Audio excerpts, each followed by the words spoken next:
y las organelas del sistema de endomembranas. La organela más notoria de la eucariota, o sea, básicamente el núcleo, va a formar parte de este sistema de endomembranas, prácticamente va a ser el pilar de todo lo que vamos a hablar, porque es un conjunto de organelas muy relacionadas entre sí por su estructura y funciones que se pueden haber originado según la teoría autógena a partir del plegamiento interno de las membranas citoplasmáticas en el ancestro de las eucariotas. El resto de organelas del sistema de endomembranas, lo que vamos a ver acá van a ser básicamente el retículo endoplasmático, el aparato de Golgi, los lisosomas y la vacuola vegetal. Las organelas de origen endosimbionte son las mitocondrias y los cloroplastos, y aún está el debate si los peroxisomas tienen un origen endosimbionte o no, y eso probablemente lo han visto con la parte de Lynn Margulis y con la parte que nosotros hemos visto en la unidad pasada. Ahora, vamos a ver un poquito más netamente sobre el núcleo. El núcleo va a ser el espacio donde se va a almacenar la mayor parte del genoma de la célula en forma de cromatina. Eso es algo clave que ustedes siempre tienen que recordar, que el núcleo que es lo que, o sea, en qué forma siempre se va a almacenar es en cromatina, como podemos ver en la imagen. Ahora, la cromatina está constituida por ADN y las proteínas asociadas que contribuyen a su compactación dentro del núcleo. Otra parte del material genético celular lo podemos encontrar en las mitocondrias y los cloroplastos. Dentro del núcleo se produce la duplicación del ADN o la famosa replicación, antes de cada división celular. Y dentro del núcleo, cuando la célula requiere que un gen se exprese, se produce la famosa transcripción. Es decir, que la síntesis de ARN se va a convertir en un molde de ADN, que eso prácticamente lo estamos viendo acá al lado izquierdo. El ARN sale del núcleo a través de los poros nucleares y en el citosol participa de la síntesis de proteína, lo que también vamos a conocer como traducción. Ese es el flujo por cómo se da. Y esta que va a ser dirigida por los ribosomas 80S. Ahora, en el núcleo nosotros vamos a encontrar una región llamada nucleolo donde se ensamblan las subunidades ribosomales. La envoltura nuclear es una doble membrana que separa el contenido del núcleo del contenido del citoplasma. Cada una de las dos membranas de la envoltura nuclear está formada por una bicapa de lípidos con proteínas asociadas. La membrana nuclear externa, como lo podemos ver por ese lado, está continúa con la membrana del retículo endoplasmático. Y la primera pregunta que haría es: ¿con cuál de los dos? ¿Con rugoso o liso primero?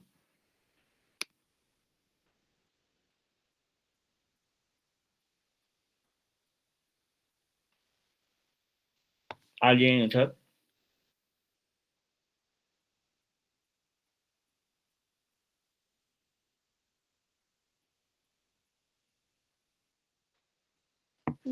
Doctor, ¿sería rugoso o liso?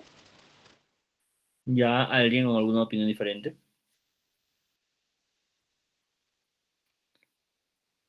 ¿Puede repetir la pregunta, doctor, por favor? O sea, después del núcleo y cuando vemos el retículo endoplasmático, ¿con cuál nos cruzamos primero? ¿Con el rugoso o con el liso?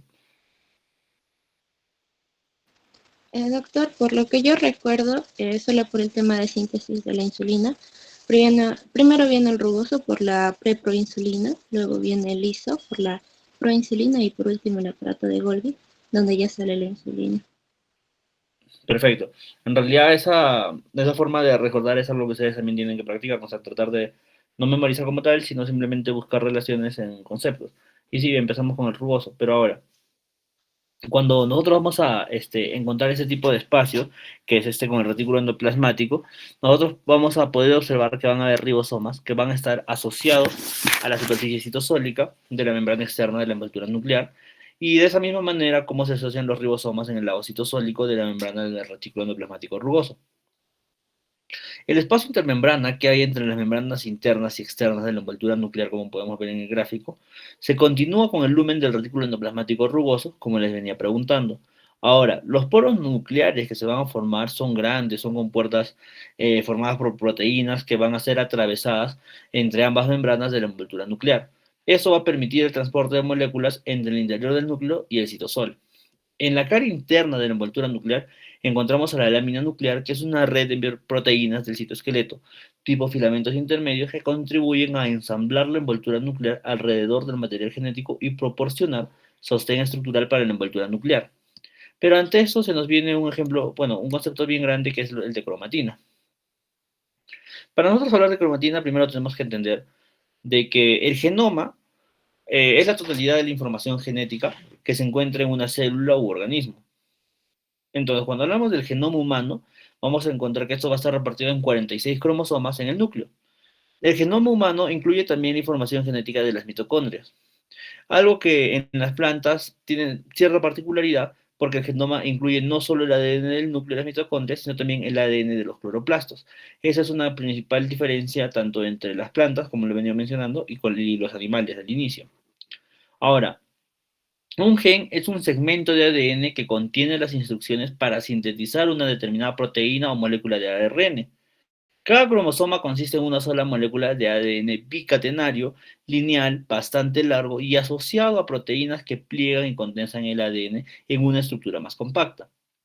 Los cromosomas también están asociados a otras proteínas que intervienen en la expresión génica y la duplicación del ADN y su reparación. La cromatina es el término para designar básicamente al complejo formado por el ADN y las proteínas asociadas que van a empaquetar este ADN en su estructura más compacta. La cromatina puede presentar diferentes grados de desenrollamiento, condensación del ADN, y la eucromatina, que es lo que vamos a hablar bastante, es la cromatina que existe en su estado más extendido o desplegado y en la que hay actividad genética, o sea, va a haber transcripción. Ese estado es la eucromatina.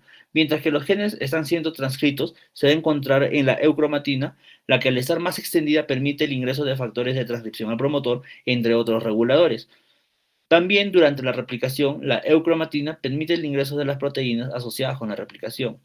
Otro concepto que también quiero que recuerden es lo que vemos en la parte intermedia, que sería la heterocromatina. La heterocromatina no es otra cosa que la cromatina muy condensada, en la que hay poca o nula actividad genética, ya que por su compactación el ADN de la heterocromatina es inaccesible a las enzimas de transcripción. Una forma de apagar genes y evitar su expresión cuando la célula así lo requiere es manteniendo la cromatina compacta como heterocromatina. La cromatina, como en general, como nosotros lo podemos conocer, de todos los cromosomas, se encuentra en el estado máximo de máxima condensación o compactación, como yo les mencionaba en esta imagen del medio, que es la heterocromatina.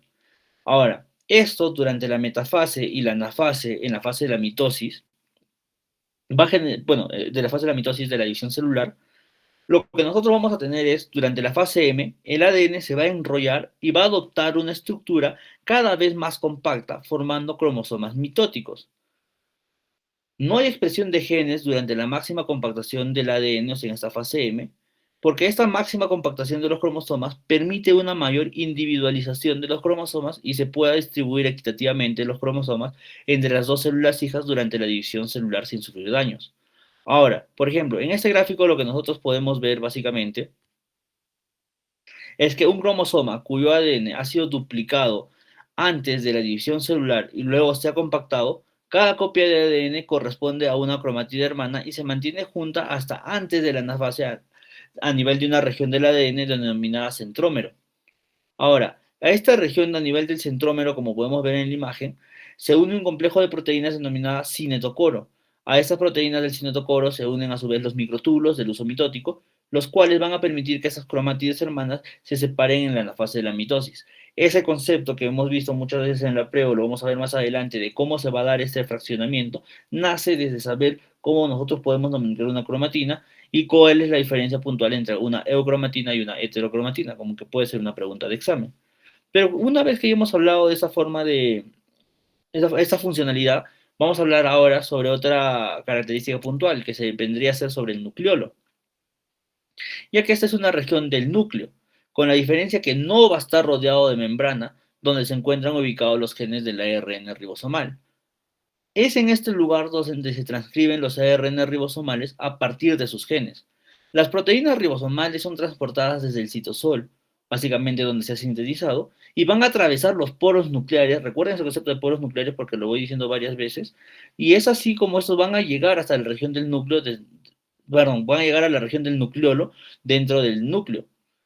En el nucleolo, las proteínas ribosomales se ensamblan con los ARN ribosomales para formar la subunidad mayor y menor de los ribosomas, que sería 80S, porque son eucariotas. Las subunidades ribosomales salen del núcleo por separado y solo se unirán para formar un ribosoma 80S cuando se una el ARN mensajero durante el proceso de traducción en el citoplasma.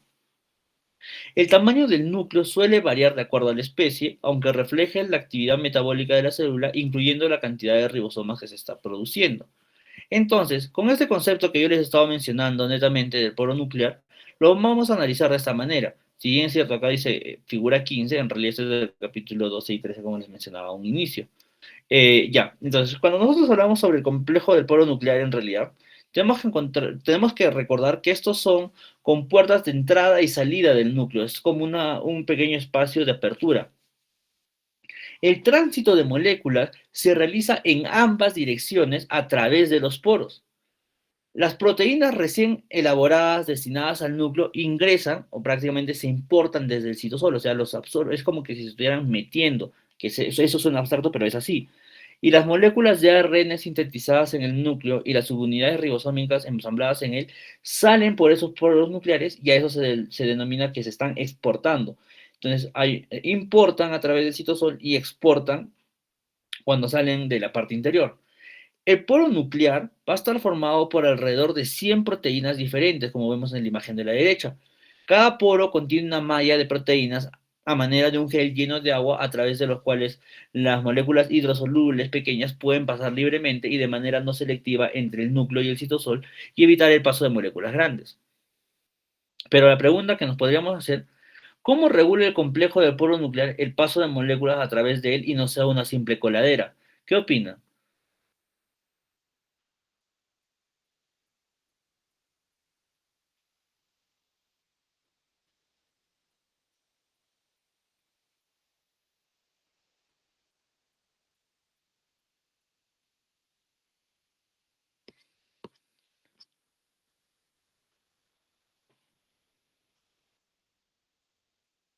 ¿Alguien?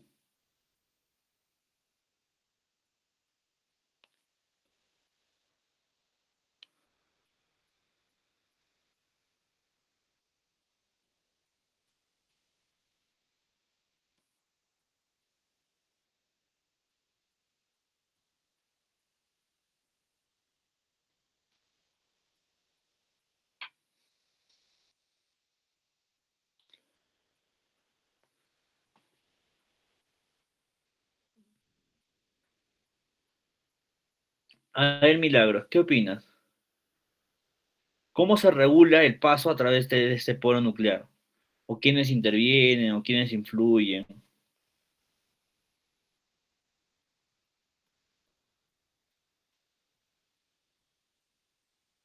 Doctor, disculpe, ¿me A escucha? ver, te escuchamos, Yandira, sí, sí. Por lo que yo tengo entendido, existen cierto tipo de enzimas que van a actuar ahí como la importina o la exportina, que también son muy específicas de acuerdo a lo que va a ingresar dentro del núcleo. Ya, bastante atinado. ¿Alguien más? No, Selene, no te escuchamos, está tu micro Ah, apagado. doctor, ¿me logra escuchar? Ahora sí. Ok, estaba leyendo justo ahorita durante la clase y bueno, el paso mm, está regulado por el complejo del polo nuclear como tal, ¿cierto? Pero este está conformado por varias proteínas, tales como las nucleoporinas, los factores de transporte nuclear, que vendrían a ser las carioferinas, y la proteína RAN, las cuales actúan como receptores y estas la van regulando. Excelente, sí, va muy ligado a lo que has mencionado, o sea, es correcto, al igual que tu otra compañera. A ver, ¿alguien más que quiera dar alguna opinión? Lady, ¿te escuchamos?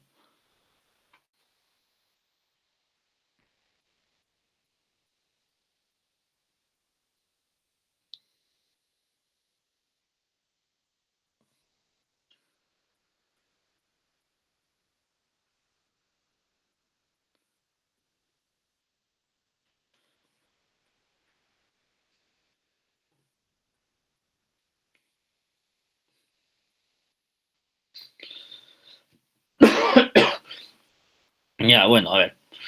Continuando, como les mencionaba, o sea, en este complejo, en lo que nosotros vamos a empezar a ver, y como ven, hay un montón de segmentos, las proteínas que se van a dirigir al núcleo básicamente van a tener una serie de señales primero de localización para que estos puedan tener esta importación nuclear y las moléculas como proteínas y ARN que van a salir del núcleo, como mencionaba su compañera, van a tener otras señales de exportación nuclear. Pero gracias a quién o por qué se da este paso de sustancias o qué es lo que sucede. Estas señales son reconocidas por receptores por el transporte nuclear básicamente como importinas y exportinas cuando queremos importar o exportar respectivamente. Estos receptores de transporte nuclear se van a unir a las moléculas que deben de ser transportadas y permiten su paso a través de la malla que se encuentra en el centro del poro. Y es así como nosotros podríamos mediar qué es lo que pasa, qué es lo que sale o qué es lo que ingresa. Pero una de las preguntas que les hice hace un momento es quién continuaba, ¿no? Entonces, una vez de que nosotros vemos el núcleo, la envoltura nuclear, vamos a empezar con el retículo endoplasmático rugoso. Ahora, en la membrana del retículo endoplasmático, empezamos por el rugoso, se van a producir básicamente todas las proteínas integrales de membrana de las organelas del sistema de endomembranas, incluyendo la membrana citoplasmática de la célula en sí. Ahora, en el lumen, o sea, en el sitio interno de este retículo endoplasmático rugoso, se van a liberar las proteínas solubles destinadas a funcionar en el lumen del retículo endoplasmático, o puede ser del aparato de Golgi, o los lisosomas, o la cola vegetal, que lo vamos a ver en un momento, o las que van a ser secretadas al exterior de la célula. Ahora, cuando nosotros podemos ver esta imagen bien lúdica o a colores que eventualmente no se ve así, vamos a ver que las membranas externas de la envoltura nuclear se continúa con la membrana del retículo endoplasmático rugoso y la membrana de este se va a continuar a su vez con la membrana del retículo endoplasmático liso, lo que les venía diciendo. Entonces, cuando nosotros realmente lo vemos en la vida real, sería algo como lo del lado derecho, y nosotros vamos a entender de que en esta fotografía tomada por un microscopio electrónico, o sea, una microfotografía, vamos a ver en estos dos cuadraditos básicamente cómo los polirribosomas sobre la superficie de la membrana del retículo endoplasmático rugoso nos van a mostrar que esos se están sobreponiendo o están en gran cantidad y es algo que se ve cuando se está traduciendo un ARN por varios ribosomas. Pero es un concepto abstracto, no tanto un tema de biología molecular, pero sí es algo que queremos recordar que sucede, ¿no? La diferencia entre lo lúdico y lo tangible con un microscopio. Ahora, otro concepto que quiero que ustedes lleguen es que las proteínas se van a integrar a su organela destino según la secuencia de señal que tengan. Pero ¿cómo sucede esto? Todas las proteínas van a empezar a ser sintetizadas en el citosol a partir de los ARN mensajeros que salen del núcleo a través de los poros nucleares hacia el citosol, lo que hemos venido hablando. Si la proteína naciente tiene una secuencia señal específica de aminoácidos hidrofóbicos que hace las veces de señal para que sea transportado hacia el retículo endoplásmico, será transportada hasta esa organela y ahí será translocada. O sea, lo que queremos entender es que va a atravesar la membrana a través de una proteína llamada translocador. Mientras continúa su traducción por los ribosomas y esas proteínas seguirán el camino de la vía secretoria. Pero la vía secretoria no es otra cosa que toma su inicio en el retículo endoplasmático, luego de terminar la síntesis de la proteína, esta va a ser transportada por vesículas hasta el aparato de Golgi y desde ahí podrá ser distribuida a través de vesículas según su función a uno de los tres destinos. Puede ser lisosomas, puede ser una vesícula de secreción regulada por señales o la membrana citoplasmática, que más adelante lo vamos a ver. Si las proteínas nacientes no llegan a tener la secuencia señal de aminoácidos específicos para el ingreso al retículo endoplasmático, terminarán de ser sintetizadas en el citosol. Esas proteínas que terminan de ser sintetizadas en el citosol pueden tener otras secuencias de aminoácidos que hacen de señales para ingresar a la organela destino donde cumple una función. Hay una secuencia señal de localización nuclear que será reconocida por las importinas que transportarán las proteínas propias del núcleo a través del poro nuclear. Hay secuencia señal propia de las proteínas mitocondriales que permiten que puedan ingresar a las mitocondrias y así también hay proteínas específicas para las proteínas de los peroxisomas, como lo hablamos hace un momento, y secuencias específicas que para las proteínas de los cloroplastos. Aquellas proteínas que no tienen ninguna secuencia de aminoácidos para una organela determinada se quedan en el citosol como ocurre con las enzimas de la glicólisis. Ahora, ¿qué va a pasar? Bueno, nosotros vamos a tener los mismos ribosomas 80S que se encuentran libres sintetizando proteínas.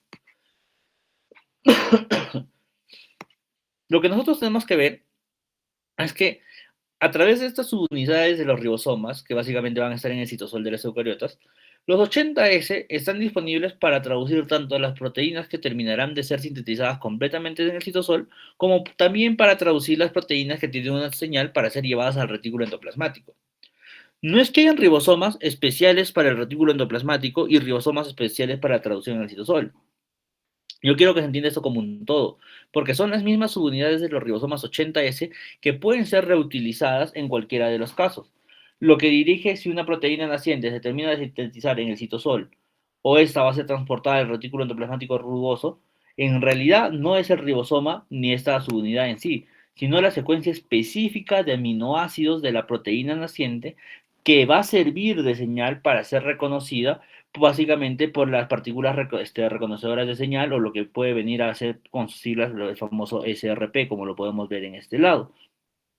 Estos SRP son los que van a ayudar a transportar la proteína naciente hasta la membrana del retículo endoplasmático para su translocación cotraduccional, básicamente para que se pueda ser translocada, transportada y luego de esto al interior del retículo endoplasmático mientras está siendo traducida.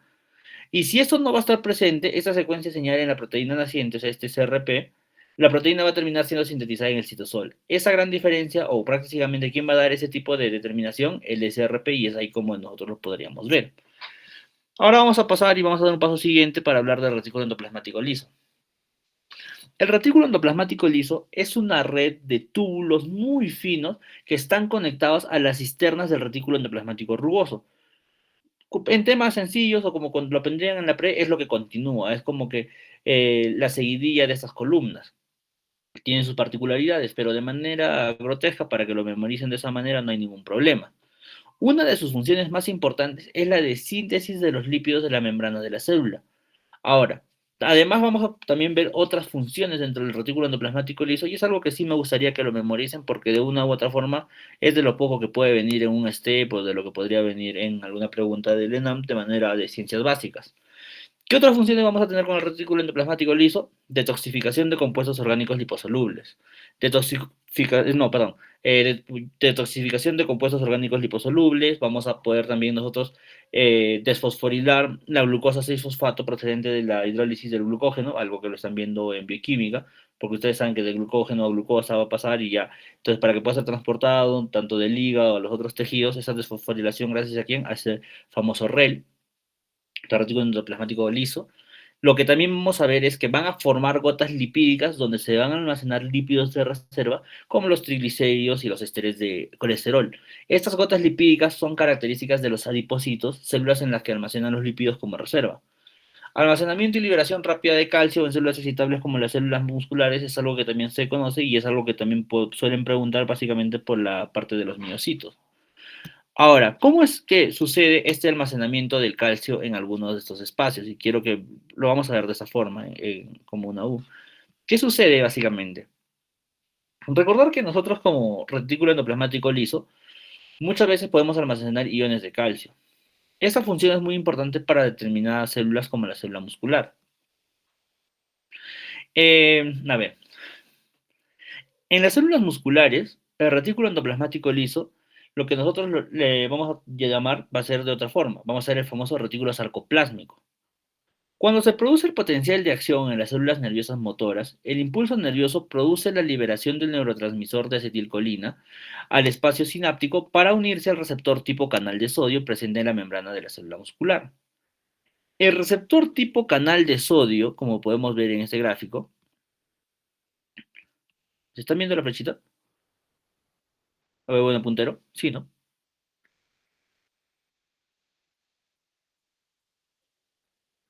¿Se ve? ¿No se ve? Ya, gracias, Jairo. Ya, entonces, como yo le decía, a nivel de, en este gráfico en el punto 2, como ustedes están viendo, ese receptor tipo canal de sodio se va a abrir y va a iniciar la despolarización de la membrana en la célula muscular, la que se propaga por acción de los canales de sodio sensibles a la despolarización de la membrana. La membrana citoplasmática de la célula muscular tiene algunas invaginaciones llamadas túbulos T, como nosotros vamos a poder tratar de ver por este lado. Cuando nosotros vemos estos túbulos T, lo que nosotros vamos a ver es que van a entrar en contacto muy estrecho con la membrana del retículo sarcoplásmico, o sea, básicamente el retículo endoplasmático liso. Cuando la despolarización de la membrana viaja por el túbulo T, se activa el canal de calcio que está presente en la membrana del retículo sarcoplásmico. El ion calcio es liberado hacia el citosol donde se une a la troponina para iniciar la contracción muscular. Ahora, Estas estructuras de organelas y la asociación estrecha entre la membrana citoplasmática, el retículo sarcoplásmico y los componentes del citoesqueleto van a hacer que este proceso pueda ser más eficiente cuando la célula ya no se tiene cómo contraer. Ahora, el calcio ingresa nuevamente al interior del retículo sarcoplásmico a través de una bomba de calcio que permite acumular calcio en el interior del retículo sarcoplásmico en contra de su gradiente utilizando la energía de la hidrólisis del ATP, que es lo que podemos ver por este lado. Ahora, esta forma lúdica y ver cómo básicamente se da la forma de entender el almacenamiento de calcio, no es motivo de la clase en sí memorizar todo este proceso. Lo único que yo quiero que ustedes entiendan es que el retículo endoplasmático podría almacenar calcio, pero toda la cadena de sucesos que ocurren después se explican de esta forma, un poco abstracta, porque no es que alguien lo vea como tal, sino solo son situaciones que luego pueden ser demostradas y por ende son validadas. Pero a lo que yo quiero llegar es que esa materia de razonamiento es producto de otros cursos como fisiología o cuando ustedes empiecen a ver ya fisiopatología y para ver dónde hay ciertas falencias. Todo esa parte es motivo de los próximos ciclos. Lo que yo quiero a ustedes que aprendan acá es la disposición, bueno, que básicamente anatómica, que se podría nomenclar de esa forma, en qué secuencia están y qué es lo que sucede en el retículo endoplasmático liso y cómo ésta se puede despolarizar. Entender esa parte básica les va a dar bastante base para que ustedes puedan afrontar cursos de mayor complejidad. Ese es el objetivo del curso, que ustedes puedan ver ese espacio, pero no entrar a profundidad de qué sucede cuando falla esta bomba TPasa o cuando realmente no se activan los canales de sodio que relacionados con voltaje, los neurotransmisores. Ese es solo el ejemplo para que vean su aplicación inmediata. Ahora, ¿qué más sucede? Después de que están sintetizadas las proteínas en el retículo endoplasmático, estas van a ser transportadas por vesículas al aparato de Golgi y desde ahí van a ser enviadas por vesículas de transporte a sus respectivos destinos, que pueden ser la membrana plasmática, los lisosomas o vehículas secretoras reguladas por señales. Esto es algo que vamos a ver en un GIF la siguiente clase. Entonces, lo que nosotros también tenemos que recordar es otro componente más de este sistema de endomembranas, que vendría a ser el aparato de Golgi. El aparato de Golgi va a estar conformado por un conjunto de sacos membranosos, o también conocidos como cisternas, y tienen una cara, la famosa cara cis, en la que se van a fusionar las vesículas, es una cara de recepción, que transportan las proteínas procedentes del retículo endoplasmático y van formando nuevas cisternas. Las cisternas se desplazan hacia la cara trans en su proceso de maduración. Cuando las cisternas llegan a la cara trans, se desprenden vesículas que transportan a las proteínas de sus destinos. También hay vesículas que transportan proteínas de regreso hacia la cara cis o incluso hacia el retículo endoplasmático en sí. Eso no es lo frecuente, sino la forma en la que yo les estaba describiendo el cis como receptor y el trans básicamente como expulsor. El aparato de Golgi, entonces, básicamente nosotros lo vamos a poder nomenclar o definir como el centro de recepción y desembarque de las proteínas en la vía secretoria. Sus funciones básicamente van a ser modificar los productos que proceden del retículo endoplasmático, principalmente en la glucosilación, ya sea modificado por oligosacáridos que se unieron covalentemente a las proteínas en el retículo endoplasmático o agregados nuevos oligosacáridos. En las plantas, en el lugar donde se sintetizan los polisacáridos no celulósicos de la pared celular, como la pectina, es otra forma también de recordar en otro tipo de especies. Y es en el aparato de Golgi donde las proteínas y los lípidos procedentes del retículo endoplásmico son empaquetados en vesículas de transporte para ser llevados hacia su destino final. Ahora, ¿cómo o para qué se da esta glucosilación? O sea, ¿qué sucede? Probablemente ustedes esto lo han visto en bioquímica. En el retículo endoplasmático y en el aparato de Golgi se produce la glucosilación de las proteínas en secuencias específicas de aminoácidos que contienen solo aquellas proteínas que deben de ser glucosiladas. En el aparato de Golgi, los oligosacáridos añadidos en el retículo endoplasmático continúan siendo modificados dependiendo de la proteína. En la figura que nosotros podemos ver de manera lúdica y cómo se van formando estos enlaces, nos vamos a dar cuenta de que estas modificaciones, a partir del oligosacárido precursor añadido en una proteína en el retículo endoplasmático rugoso, y que es modificado tanto en el lumen del retículo endoplasmático como en el aparato de Golgi, hasta culminar en la estructura del oligosacárido complejo que requiere esa determinada proteína, eh, lo ideal es de que no se memorice en sí toda esta cadena o estos intermedios que se van a dar, pero sí entender de que esta glucosilación nos va a dar o nos va a dar cierta forma para el plegamiento y transporte de proteínas, resistencia a la digestión por proteasas y el reconocimiento y adición tisular. Básicamente, en la serie de procesos depende mucho, como lo podemos ver acá, de manera gráfica. Pero lo que yo quiero que ustedes entiendan es de que en cada uno de los procesos de diferentes tipos de metabolitos o de diferentes tipos de oligosacáridos previos, cambia la conformación. Con lo que nos quedamos, básicamente, va a ser que, de manera alegórica, ese es el ejemplo, con estas tres partes de por qué es la glucosilación en sí. Ahora, eh, va a haber tres vías de clasificación de proteínas a través del aparato de Golgi, principalmente por su cara trans. Porque cuando llegan las proteínas al aparato de Golgi, estas sufren ligeras modificaciones y van a ser transportadas hacia la cara trans del aparato de Golgi, y dependiendo de una secuencia de señales, estas podrán ser transportadas a su destino final. Las proteínas que tienen la señal, por ejemplo, manosa 6-fosfato, propia de las proteínas lisosomales, van a ser transportadas hacia los lisosomas. Las proteínas que van a tener una secuencia de señal especial para una determinada vesícula para su secreción regulada van a ser transportadas a la vesícula de secreción correspondiente. Cuando la célula recibe una señal que indique que la proteína debe ser liberada al exterior de la célula, recién las vesículas secretoras se fusionarán con una membrana citoplasmática y va a liberar su contenido. Las proteínas que no tienen ninguna señal específica van a ser transportadas por vesícula que se fusionan con la membrana citoplasmática, liberándose al exterior de manera continua sin necesidad de recibir previamente ninguna señal. Esta es la vía secretoria constitutiva. Y esos dos mecanismos finales que les he descrito, básicamente, la secretora reguladora y la secretora constitutiva, son procesos también conocidos como exocitosis. Y ahora lo que nosotros deberíamos de razonar un poco es ¿qué pasa si alguna de esas proteínas lisosomales sufre alguna modificación, mutación o algo similar? Y básicamente ya no lo podríamos señalar con el que es el compuesto que les había dicho hace un momento, el manoso 6-fosfato. ¿Cuál va a ser el destino de esa proteína? Básicamente, si nos ponemos a hipotetizar, ¿qué dirían?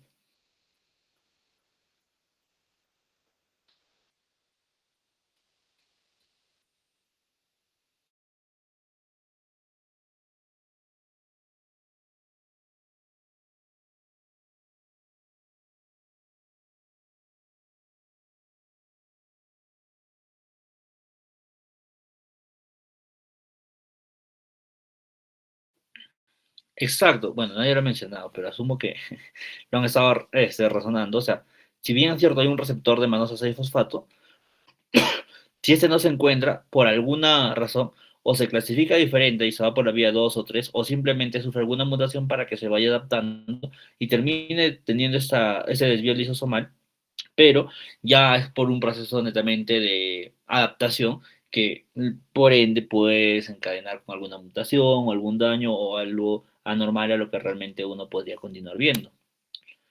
¿Qué más podemos ver a nivel de lisosomas? Que es algo que nos parece bastante curioso.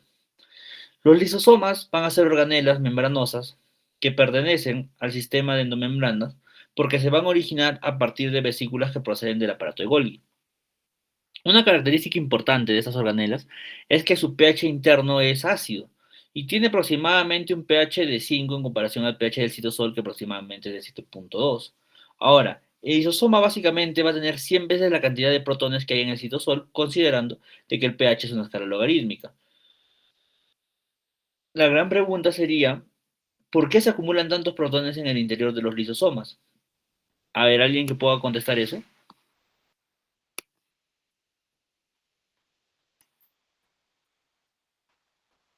Doctor, ¿podría ser por las bombas de hidrógeno que tiene?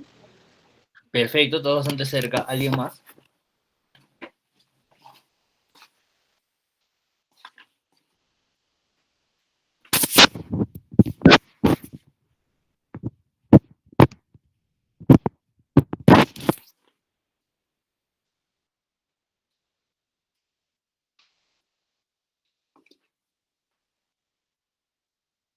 ¿Alguien más?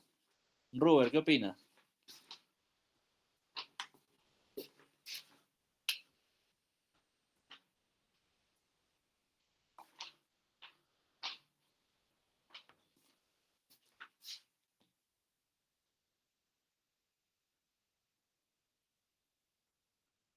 Te escuchamos, Robert, te escuchamos.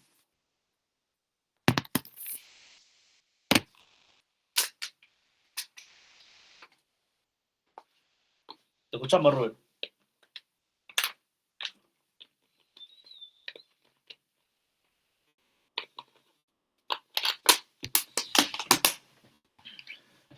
Ah, ya, está fallando un micro, ya no hay problema. Bueno, porque no hay canales de salida de hidrógeno. Ya, sí, la gráfica nos ayuda, les está dando una pista. ¿Alguien más? Pablo, ¿alguna opinión?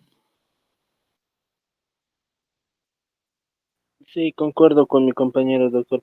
Podría ser por las bombas de hidrógeno que tiene el lisosoma.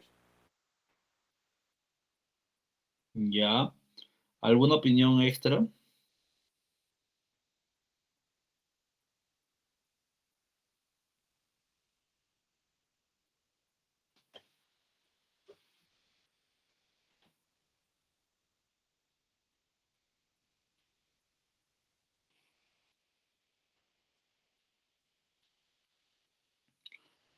Ya, bueno, entonces, en realidad sí, como mencionamos los compañeros Rubén, Pablo, tienen bastante sentido, ¿no? O sea, tenemos que entender, bueno, ¿quién desea hablar?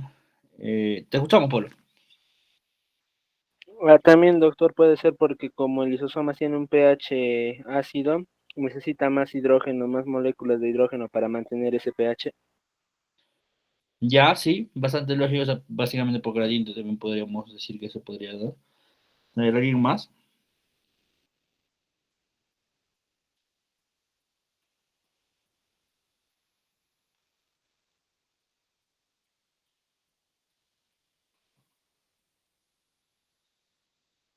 Ya.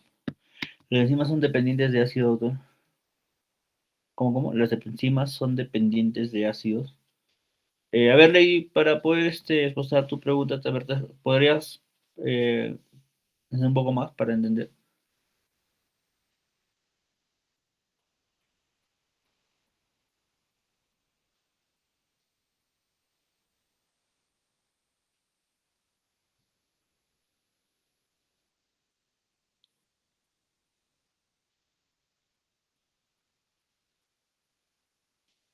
Ley.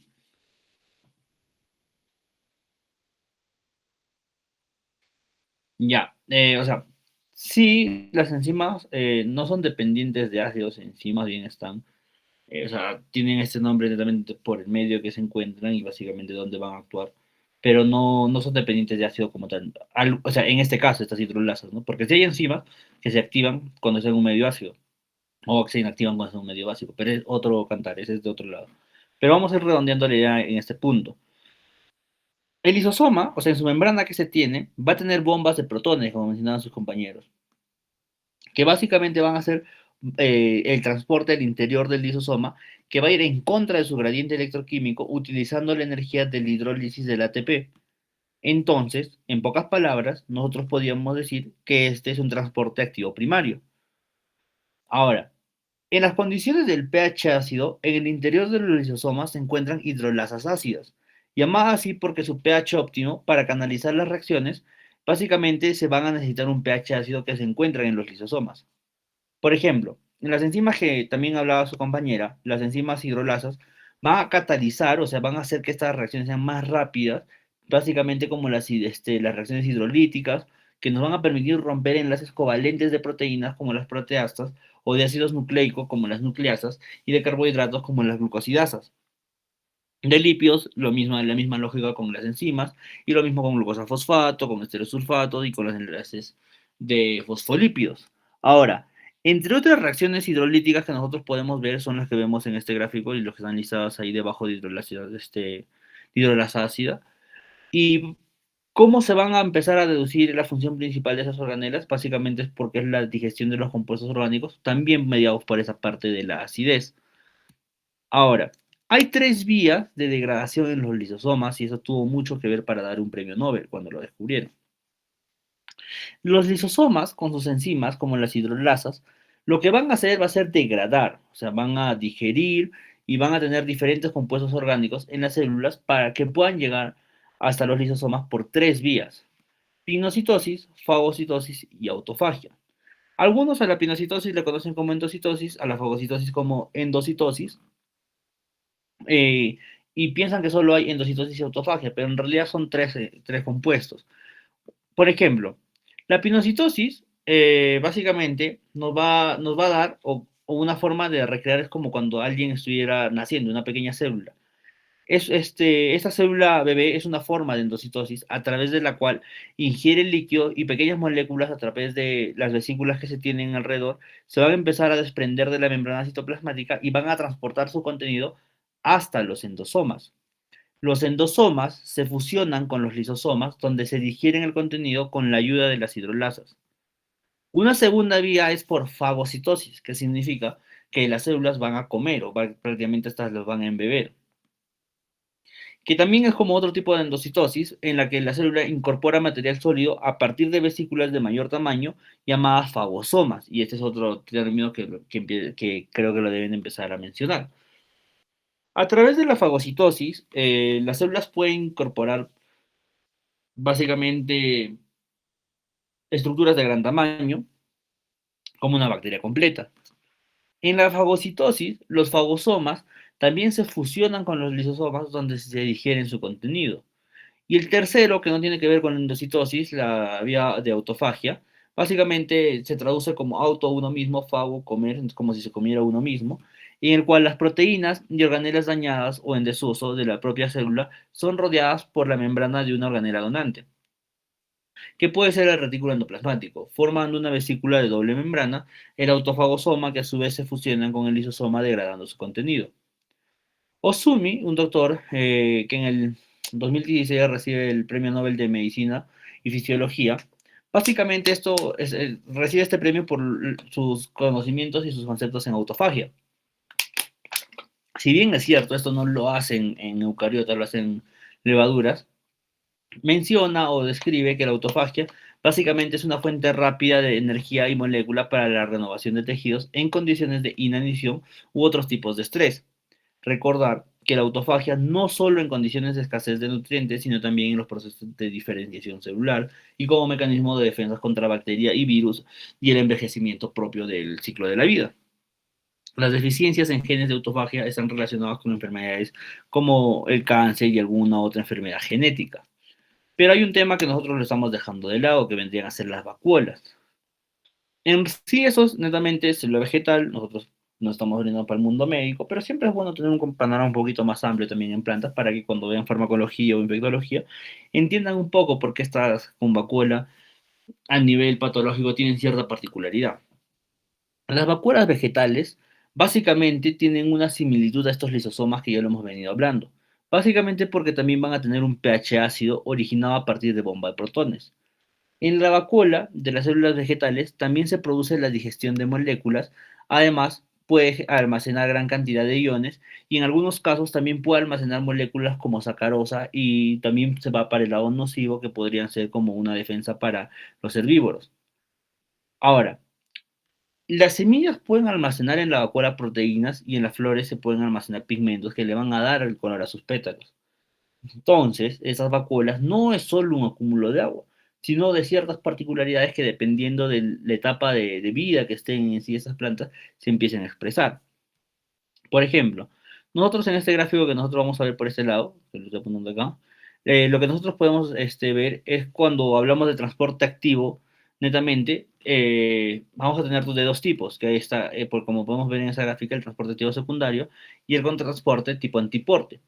Las vacuolas van a utilizar el transporte de protones en favor de su gradiente para transportar otras sustancias como iones de sodio, calcio, sacarosa, en contra de su gradiente y para poder así acumularlos dentro de la vacuola. Por eso es lo que yo les mencionaba, que podríamos tener tanto un transporte de antiporte y también un activo secundario.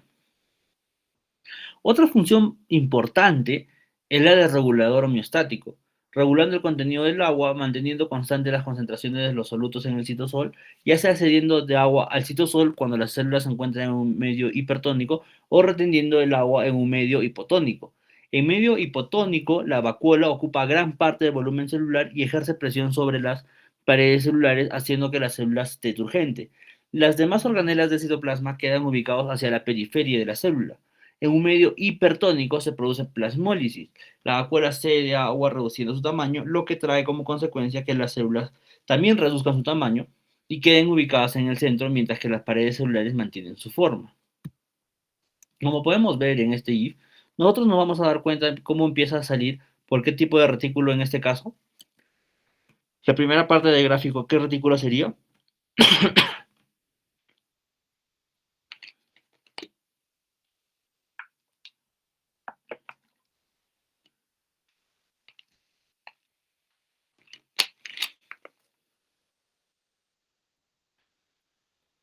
Esta primera parte que recorre el GIF, ¿qué tipo de retículo endoplasmático es?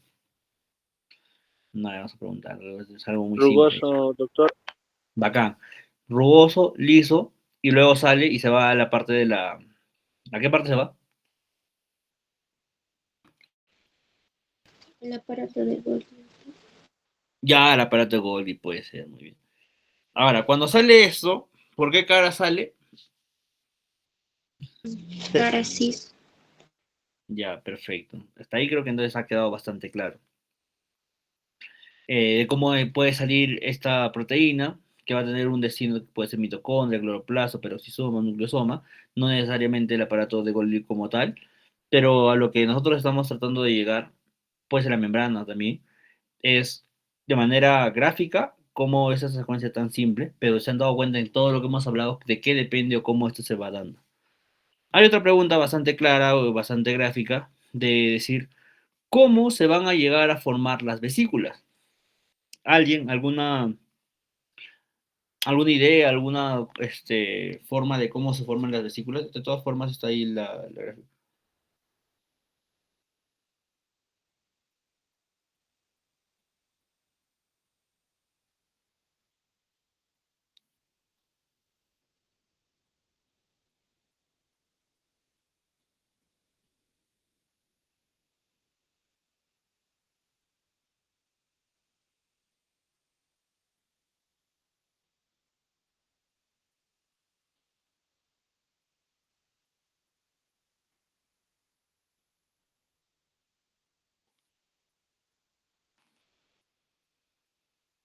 ¿Alguien? ¿Cuál es el mecanismo para la formación de las vesículas? Te escuchamos, Betsy.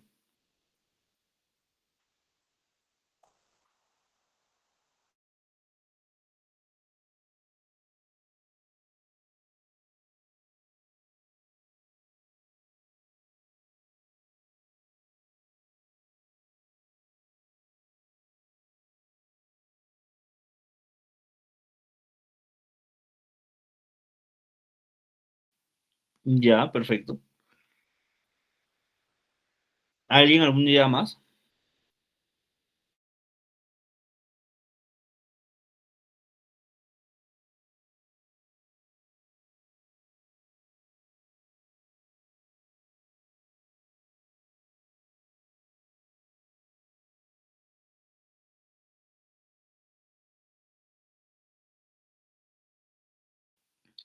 A ver, las vesículas se forman cuando ciertas proteínas se unen a la membrana, las curvan y atrapan la carga luna que te pasa como la dinamina por la vesícula, se quita el recubrimiento. Bastante cierto lo que menciona Rubén, en realidad es una de las formas en las cuales se forman esas vesículas. Hay varias en sí, no es un dogma único, pero lo que sí se podría recordar o ver es de que básicamente la forma general de esta formación de vesículas de transporte en esos compartimentos celulares puede ir en dos direcciones, o sea, tanto para formar, para embeber o prácticamente como para que este pueda salir. Como nosotros vemos acá en este lado, la parte de las flechas unidireccional y bidireccional, tenemos una disposición relativa, algo así abstracto, lúdico, de cómo en esas monocapas de la membrana, básicamente la monocapa citosólica, lo que nosotros podríamos ver de color rojo, siempre va a quedar orientada hacia el citosol. Y la intraorganela va a ser azul, o sea, va a estar por fuera. Y esa termina siendo monocapa intraorganela de la otra organela que se va a formar, o sea, del círculo en el medio, o una monocapa extracelular de la membrana citoplasmática. ¿Pero a dónde quiero llegar?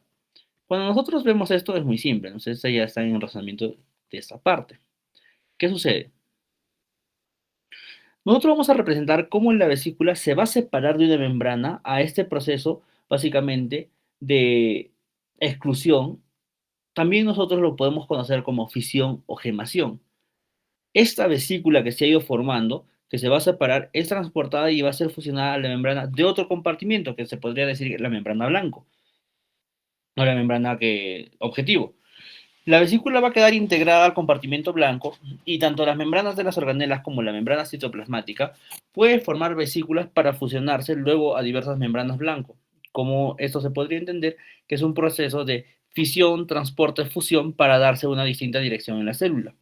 Ahora, lo que sí tenemos que notar es que el contenido del lumen o el espacio interior de un compartimento donador queda en el lumen de la vesícula y en el lumen del compartimento blanco. Las proteínas han pasado de un compartimento a otro sin necesidad de atravesar la membrana. Los dominios de las proteínas integrales, representadas de color verde, como lo podemos ver de manera intermedia, van a quedar hacia el citosol, o sea, van a quedar expuestos. Y esos siempre van a permanecer orientados hacia el citosol y el dominio que se orienta hacia el lumen. Siempre estará orientado esto hacia el lumen porque es una forma de interiorizar el concepto.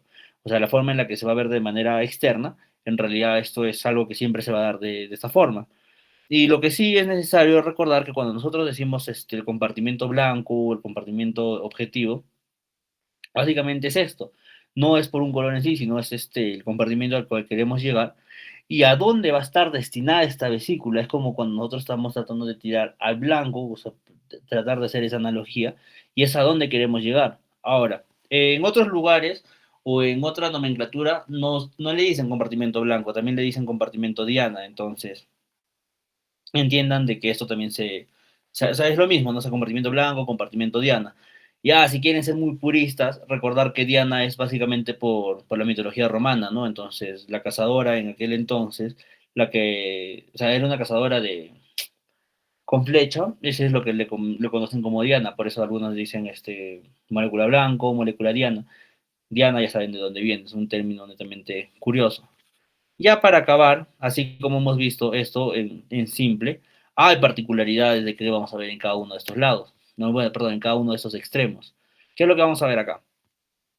Que las vesículas van a estar cubiertas por diferentes proteínas según la vía del tráfico vesicular por las que son transportadas. Estas proteínas, por ejemplo, pueden ser, como vemos de color verde, las clatrinas. Las clatrinas van a cubrir las vesículas que se transportan por la vía endocítica, es decir, que van a ingresar material desde el exterior de la célula y también desde la cara trans del aparato de Golgi en la vía secretora hacia la membrana externa y hacia los endosomas y lisosomas. Las proteínas de la cubierta COP2, que lo podemos ver de color rojo, van a cubrir a las vesículas que transportan material, ya no a lo que mirábamos con la vía endocítica, sino van a transportar el material del retículo endoplasmático hacia el aparato de Golgi con un movimiento anterógrado. De manera opuesta vamos a tener el famoso COP1, que lo vemos de color celeste. El COP1 básicamente lo que va a hacer es cubre las vesículas que se transportan por las vías de recuperación que mantienen los componentes seleccionados en sus compartimientos y van a ir hacia el aparato de Golgi, hacia el retículo endoplasmático, en un movimiento retrógrado. Entonces, si nosotros hacemos alguna pregunta y hablamos sobre el movimiento retrógrado, ustedes van a saber de que estamos con la proteína de cubierta la proteína de cubierta COP1. Mientras que nosotros hablamos de un movimiento anterógrado, nosotros estaríamos hablando de una proteína de cubierta COP2. Pero si nosotros hablamos de la vía endocítica, no hay otra que decir que esta es una clatrina. Lo menciono así súper simple, súper sencillo como para marcar, porque es una pregunta clásica de examen. O sea, es una pregunta muy típica para entender esta diferencia COP1, COP2 y clatrina. ¿Cuándo se da cada uno? Eso lo van a ver más adelante en fisiología, básicamente para ver básicamente en endocrino, lo van a ver en gastro, entonces materia de otra asignatura. Por el momento yo quiero que ustedes entiendan cuáles son las vías y quiénes están alrededor. Ahora, les hago una pregunta casi curiosa. ¿Qué significa COP?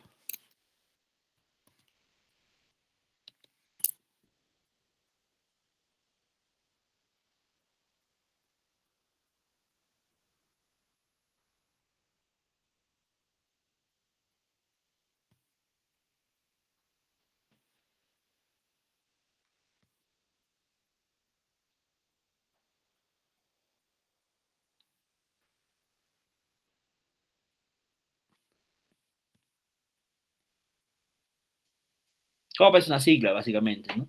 Que es proteína de cubierta, pero está en inglés, así que lo averiguan para la siguiente clase, que lo puedo poner como paso solo por una cuestión de materia de cultura general. Ustedes van a aprender un montón de siglas en lo que va de la carrera. Ustedes van a aprender un montón de nomenclaturas, un montón de acrónimos. Pero las siglas, los acrónimos o esas reducciones de palabras en la lengua no solo tienen que ser una reducción. Ustedes tienen que saber por qué. Y es bien fácil entender, o sea, saber por qué, porque básicamente con eso vas a entender lo que quieres hablar y no solo memorizar como COP1, tal cosa, COP2, tal cosa, no. Como tú sabes que son proteínas de cubierta, vas a saber exactamente a qué alude, por qué es uno y por qué es dos, entonces, por qué es dos. Entonces, eso como, queda como un trabajo meramente de curiosidad, pero entiendan que es, quién está ligado a la clatrina, quién al COP2 y quién al COP1, y quienes pueden ser descritos como anterógrados, retrógrados, o quienes podrían decir que son biosintéticas, o quienes son vías de recuperación bientocítica. Ya para acabar, esto es algo que no quiero que memoricen como letras en sí, pero sí de proceso, ¿no? O sea, ¿qué es lo que sucede? Cuando nosotros vemos, básicamente, eh, cómo se genera esta vesícula a partir de esas proteínas de cubierta en la membrana, nosotros tenemos que entender que va a haber un compartimento donador, que es lo que podría estar en la gráfica de este lado, por acá arriba, o acá. Nosotros vamos a tener este compartimento donador hasta que se va a producir la fisión o gemación de la vesícula, y una vez que es liberada la vesícula, las proteínas de las cubiertas se van a desprender. Como nosotros lo vemos en el gráfico, estas vesículas de cubierta y cada una va a tener una proteína característica que cumplen sus funciones semejantes. Estas proteínas de cubierta o proteína adaptadora o proteína de la unión al GTP, lo que nosotros vamos a ver que estas diferencias harán que cada tipo de vesícula transporte determinadas proteínas a un compartimento determinado como muestra la tabla inferior.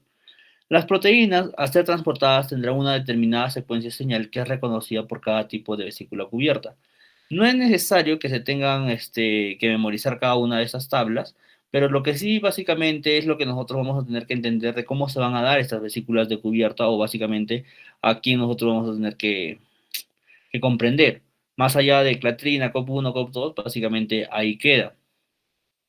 Ahora, esta forma en la que se viene dando la secuencia en la que se va a empezar a literalmente meter para el citosol, nosotros tenemos que entender primero que empieza con una proteína de unión a GTP, luego proteínas de cubiertas adaptadoras van a generar esta señalización y van a poder hacer que básicamente se pueda ir enviviendo o ganar esta cierta concavidad para que pueda darse todo este fenómeno.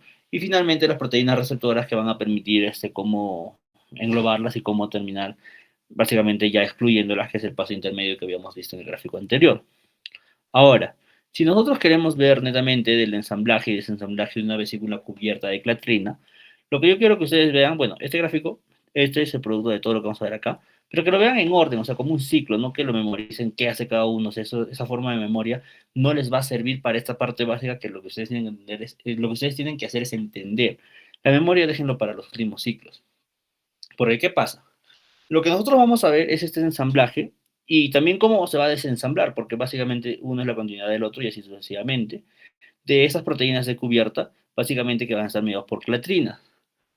En este gráfico lo que sí no se está viendo del todo es cómo esto está ligado a las proteínas asociadas a proteína G, que es lo que vamos a ver la siguiente semana, que es la comunicación celular. Y lo que nosotros vamos a entender es que también van a participar en el ensamblaje de las proteínas de clatrina, al igual que las proteínas adaptadoras, que se unen a las proteínas integrales de membrana, como los receptores que se unen a las proteínas cargamento, entre una traducción así un poco grotesca, que básicamente son solubles en el lumen de la organela donadora. Las proteínas de clatrina y las proteínas adaptadoras de la cubierta inducen la formación de vesículas y su desprendimiento. Una vez liberada la vesícula, se despolimeriza de la cubierta, quedando desnuda para ser transportada hasta la membrana del compartimento blanco. Ahora, aquí hay un link, la verdad yo les recomiendo para que ustedes puedan entender o puedan ver cómo se ensambla y se desensambla. Ya se habrán dado cuenta que les he dejado como 3 tareas durante la clase y básicamente esto es porque de una u otra clase generar la cultura de que puedan leer o puedan ver no solo lo que van a ver en la siguiente clase, sino también lo que han venido ya repasando y no solo estudien para el examen, que es algo que he estado viendo en las últimas semanas, no solo en su salón. Hasta ahí, ¿hay alguna duda? Pueden levantar la mano. De todas formas, lo ideal es que lean el capítulo 12 y 13, como ya les venía mencionando. El 15 sale en la versión en inglés, pero el 12 y 13 en la versión del libro rojo, que es esta parte de la célula, ¿no? Son casi poco más de 110 páginas, no es mucho, entonces tienen casi 3 semanas para leer todo esto. Si alguien quiere alguna literatura adicional en el capítulo 8 también puede ser, pero miren los videos, miren lo que les he subido y creo que más que suficiente. ¿Alguien alguna duda?